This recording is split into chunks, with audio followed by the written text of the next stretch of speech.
축구로 생각해봅니다. 안녕하세요, 김현우의 축구이야기입니다. 오늘 제가 준비한 이야기는 맨시티와 레알 마드리드 경기입니다. 경기는 예상대로 맨시티가 분위기를 주도하며 경기를 리드했는데요. 특히 펩은 워커와 칸셀로 없이 1차전을 진첸코를 두고 반대편에 어떤 선수를 배치하냐가 관전 포인트였습니다. 그래서 펩은 시티 선수들 중 그나마 빠른 스톤스를 우측에 배치해 비니시우스를 견제할 수 있도록 만들었고, 최대한 워커나 칸셀로의 공백 없이 경기를 운영하는 게 중요했습니다. 다만 스톤스가 부상으로 나가고 대신 페르난지뉴가 들어오면서 중원 빌드업 단계에서 더 능숙하게 진행될 수 있었습니다. 반대로 레알은 수비의 조직적인 움직임이나 아쉬운 부분이 있었고, 벤제마와 비니시우스를 앞세워 경기를 난장판으로 만드는 데 성공했지만 여전히 수비 조직력이 아쉬웠고, 오히려 맨시티가 분위기를 더 리드할 수 있도록 만들었습니다.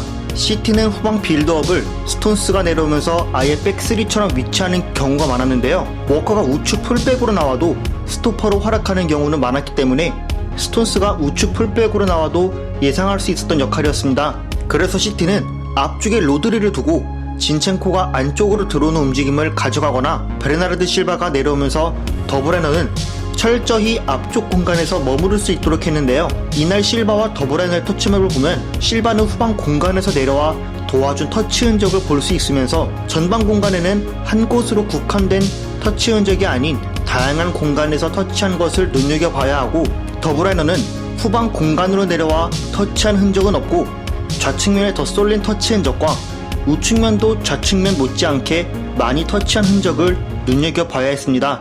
이 부분을 눈여겨본 이유는 이번 경기에서 더블헤너는 좌측면에서 스타트 포지셔닝을 잡았고 실바는 우측면에서 스타트 포지셔닝을 잡아 양측면의 균형을 잡았지만, 수비할 때 실바가 좌측으로 이동하거나 압박을 풀어나가는 과정 또는 수비에서 공격으로 전환되는 과정에서 두 선수의 포지셔닝이 한 측면으로 겹치는 장면들이 많았기 때문입니다. 특히 후방 빌드업이 중원 빌드업 과정으로 넘어오면서 실바는 우측면에 있다가도 좌측면에 가깝게 붙는 포지셔닝도 많이 보이고, 좌측면을 시종일관 공략하고 있었고, 풀백과 윙어가 내려와서 포지셔닝을 잡아도 레알의 수비진들이 한쪽은 전진하고 한쪽은 라인을 낮춘 상황이었기 때문에 패스가 1차적으로 쉽게 들어갈 수 있었습니다. 이후 두 번째 골 장면에서 실바는 좌측면으로 붙으면서 측면에서 크로스가 올라와도 페널티 박스 안에서 쉽게 시티가 수적 우위를 가져갈 수 있도록 만들었습니다. 또 실바가 이렇게 가운데로 올 수 있었던 배경에는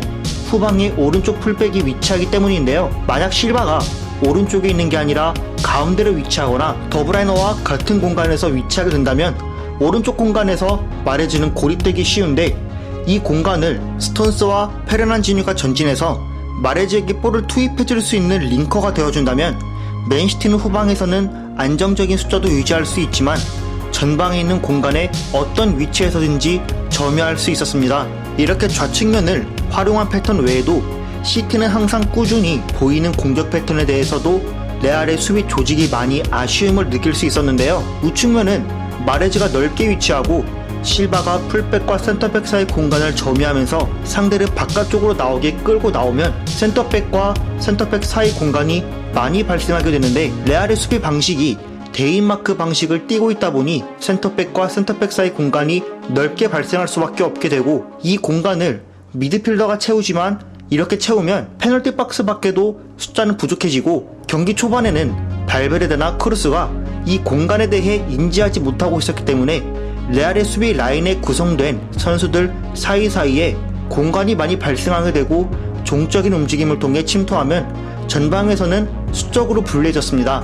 특히 여기서 주목해볼 점은 마레즈가 제치고 들어옴에도 센터백과 센터백 사이 공간이 발생하지만 제주스는 바로 활용하기보다 마레즈와의 간격이 가까워질 때 침투하면서 공간을 중요한 타이밍에 활용한 점을 볼 수 있습니다.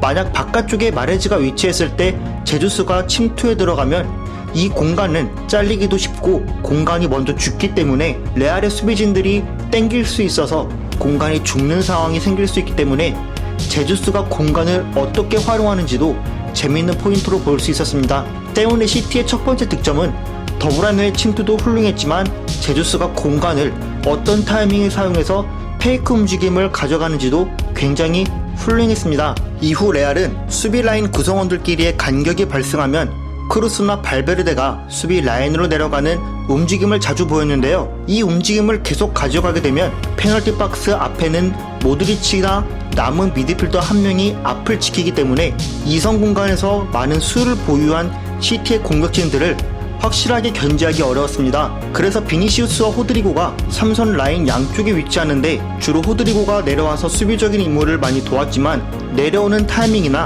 복귀하는 시간이 있다 보니 시티가 유리하게 공격 흐름을 가져갈 수 있었습니다.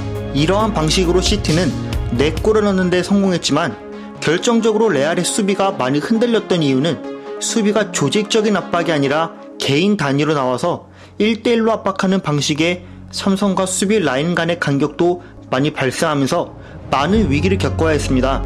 물론 레알도 3골을 넣었고 경기를 난장판을 만들 수 있었던 비결은 시티의 압박도 4-1-4-1 형태로 한쪽으로 몰아서 압박하는 방식이었는데요. 이때 수비 라인과 삼성 간격도 벌어지고 특히 비니시우스의 득점 장면에도 봤듯이 디아스가 모드리치를 견제하기 위해 한두 차례 정도 높게 전진하면서 풀백과 센터백을 끌어당기는 장면들이 2차례 있었습니다. 그래서 성급하게 나온 2명의 수비수들을 상대로 속도로 이기고 들어갈 수 있었고 레알이 시티의 압박에 고전했지만 후방에서 롱볼로 처리해주면 모드리치와 벤제마가 앞쪽에서 받기 좋은 공간들이 만들어져 있기 때문에 시티는 수비 라인과 3선 라인 간격에 대해 어떻게 관리하냐가 굉장히 중요했습니다. 또 이러한 시티의 압박 외에도 레알은 시종일관 비니시우스나 벤제마 혹은 모드리치와 발베르데가 한쪽을 압박할 때 2차와 3차 압박 움직임이 굉장히 타이트하게 잘 들어가